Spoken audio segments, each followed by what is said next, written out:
Assalamualaikum warahmatullahi wabarakatuh. Kami dari kelompok 11 yang beranggotakan saya, Fatimah, NIM 1011940, dan rekan saya, Faizatunisa, NIM 1011939. Di sini kami akan mempresentasikan terkait sumber dan metode penemuan hukum istihsan.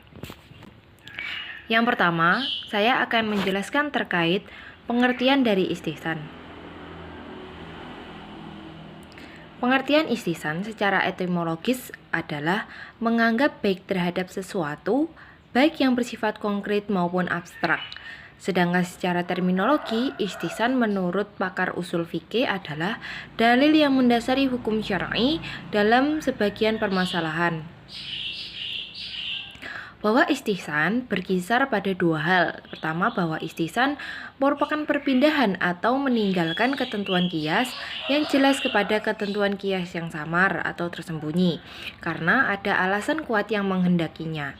Kedua, bahwa istihsan juga meninggalkan ketentuan yang kuli dan mengamalkan ketentuan yang juz'i atau khusus sebagai pengecualian dari ketentuan kuli atau mengkhususkan qiyas karena ada dalil yang lebih kuat. Dapat ditarik suatu pengertian bahwa istihsan yaitu adanya dua pilihan atas salah satu dari dua ilat yang tingkat kekuatannya tidak sama. Tingkat kekuatan yang dimaksud di sini yaitu ada yang jelas dan ada yang tersembunyi. Selanjutnya saya akan menjelaskan dasar hukum. Dasar hukum istihsan ini terdapat pada surat Az-Zumar ayat 12 yang artinya yaitu mereka yang mendengarkan perkataan lalu mengikuti apa yang paling baik di antaranya. Mereka itulah orang-orang yang telah diberi petunjuk oleh Allah dan mereka itulah orang-orang yang mempunyai akal sehat. Az-Zumar, Al-Quran Surah Az-Zumar ayat 18. Bahwa ayat ini menurut mereka menegaskan bahwa pujian Allah bagi hambanya yang memilih dan mengikuti perkataan yang baik. Dan pujian tentu tidak ditujukan kecuali untuk sesuatu yang disyariatkan oleh Allah.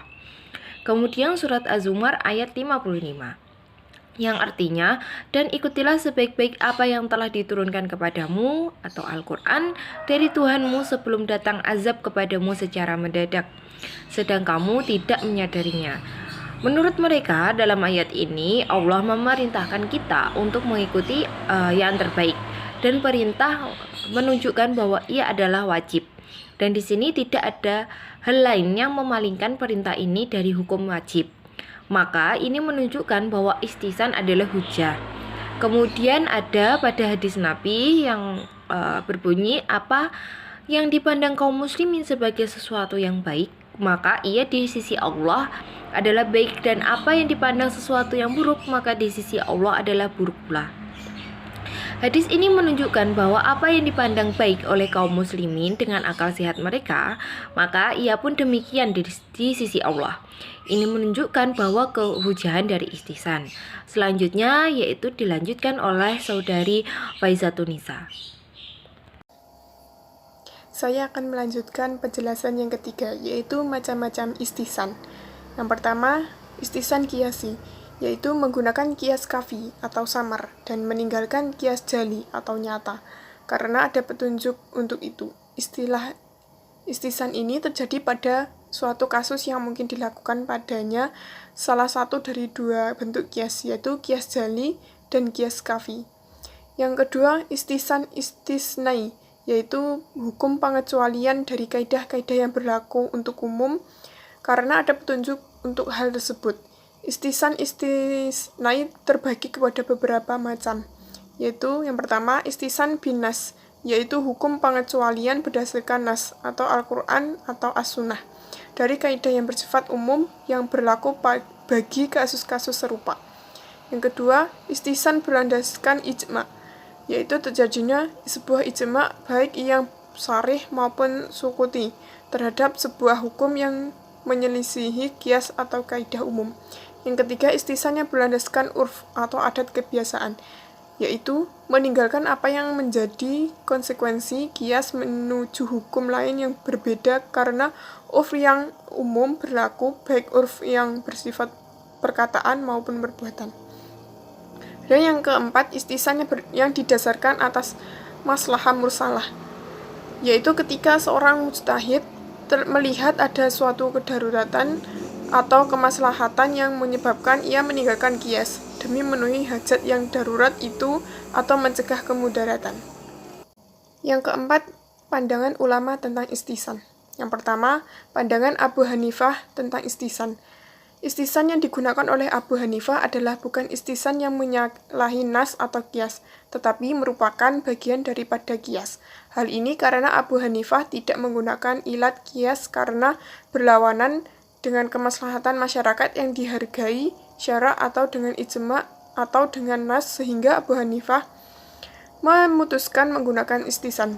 Sebab hal itu dekat dengan tujuan syara. Istihsan yang digunakan Imam Hanafi adalah seperti yang disampaikan oleh Imam Abu Al-Hasan Al-Qurhi. Seorang mujtahid berpaling terhadap suatu masalah yang menyimpang dari ketetapan hukum yang ditetapkan kepada masalah yang serupa karena ada alasan-alasan yang lebih kuat yang menghendaki kita berpaling dari hukum yang pertama. Yang kedua, pandangan Imam Maliki tentang istihsan. Husain Hamid menjelaskan bahwa dasar pemakaian istihsan bagi mazhab Maliki sebagai berikut. A. Kaidah istihsan merupakan kaidah yang diambil dari nas syara dengan cara induksi yang memberi faedah qori bukan akal dan mengikuti hawa nafsu. B. Dengan kaidah istihsan, mujtahid kembali kepada dalil syara yang juga diambil dari induksi nas syariat. Yang ketiga, pandangan Imam Syafi'i tentang istihsan. Imam Syafi'i beserta pengikutnya memiliki pandangan yang berbeda mengenai istihsan. Mereka menolak dan mengkritik habis orang-orang yang menggunakan istihsan sebagai dalil pokok dalam pengambilan hukum setelah 4 dalil pokok yang telah disepakati, yaitu Al-Quran, hadis, ijma, dan qiyas.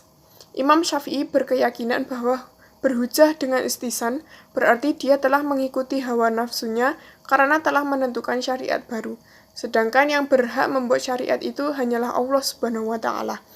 Bahkan Al-Qadhi Al-Baidawi, salah seorang pengikut beliau yang menulis buku Minhaj Al-Wusul ila Ilmi Al-Usul, menempatkan istihsan pada bab Al-Adillah Al-Mardudah. Dari sini terlihat bahwa Imam Syafi'i beserta pengikutnya cukup keras dalam menolak masalah istihsan ini. Paradigma yang dipakai oleh Imam Syafi'i beserta pengikutnya ternyata berbeda dengan paradigma yang dipakai oleh ulama Hanafi. Yang terakhir yaitu relevansi istihsan dengan pembaruan hukum Islam. Salah satu metode istinbat hukum yang sangat relevan pembaruan hukum Islam dalam perangkap pemeliharaan tujuan syariat adalah istihsan. Karena istihsan sangat memperhatikan segi tujuan syariat yang hendak dicapai demi kepentingan umat. Sedangkan pembaruan hukum Islam berusaha untuk mengatur seluruh pembuatan hukum umat dengan ketentuan hukum yang disusun berdasarkan ajaran-ajaran dan prinsip-prinsip yang berasal dari Al-Quran dan hadis. Dengan kata lain, pembaruan hukum Islam bertujuan untuk menjamin kepentingan umat dengan mengatur seluruh perbuatan hukumnya dengan ketentuan hukum yang dikembangkan dari kedua sumber utama hukum tersebut demi kebahagiaan hidup mereka dunia akhirat. Namun perlu dicatat bahwa pemakaian istihsan di saat ada masalah yang tidak ada ketentuan dalam Al-Quran dan hadis, sekalipun ada dalam qiyas, tetapi hasilnya masih belum terwujud kemaslahatan umat atau bertentuan dengan maqasid al-syariah, maka dalam kondisi seperti ini mujtahid meninggalkan qiyas dan menggunakan istihsan. Itulah presentasi dari kelompok kami. Cukup sekian. Wassalamualaikum warahmatullahi wabarakatuh.